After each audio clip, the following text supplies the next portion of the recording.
Hello, and welcome to another episode of our weekly podcast, Human Capital Uncovered Chat with Haifa. I'm your host, Haifa Abu Zabiba, and today we'll delve deep in the world of human capital, specifically leadership development in Saudi Arabia.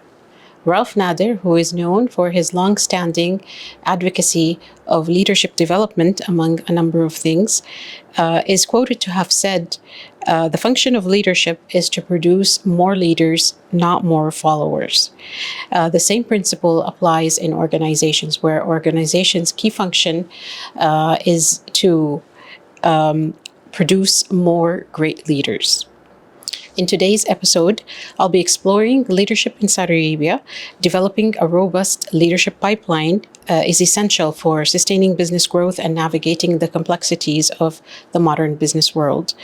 I'll discuss the current state of leadership in organizations, key components of leadership development, innovative approaches, and I'll share some success stories from leading organizations.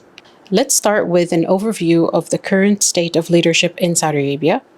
The country is undergoing significant economic and social transformation, which requires strong and adaptive leadership. Cultural and economic factors play a crucial role in shaping leadership styles. The traditional hierarchical approach is no longer appropriate, and it's evolving into a leadership style that is more collaborative and inclusive.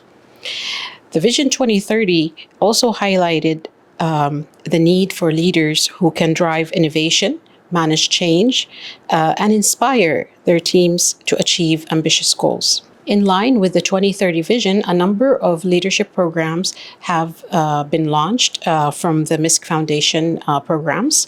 And these are very strong programs that basically are comprised of different structures, such as the training, but also they include mentoring, and they include giving access to funding as well. In any given leadership program, leadership development program, there's going to be some key components.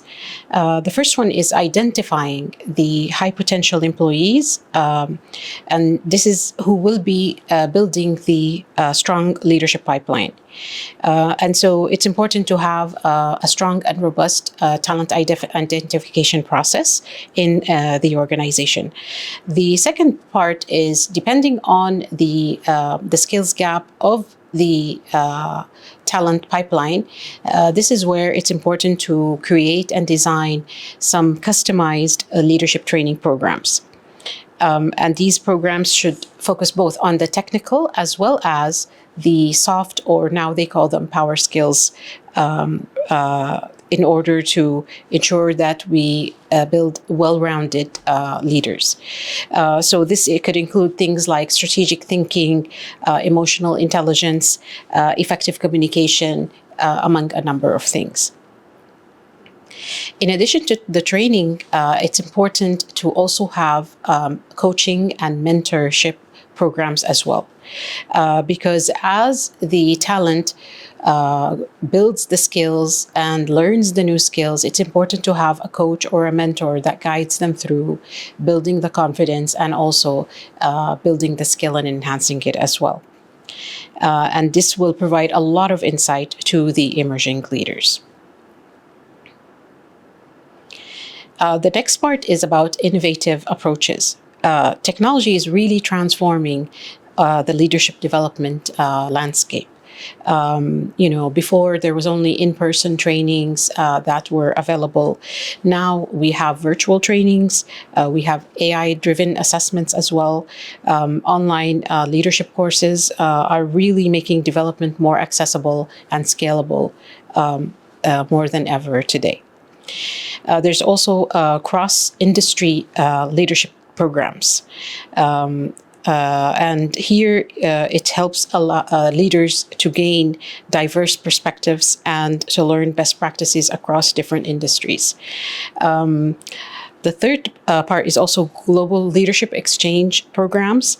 And here it's good to have like international exposure and, to build a global mindset among the teams. So international assignments and things of the like.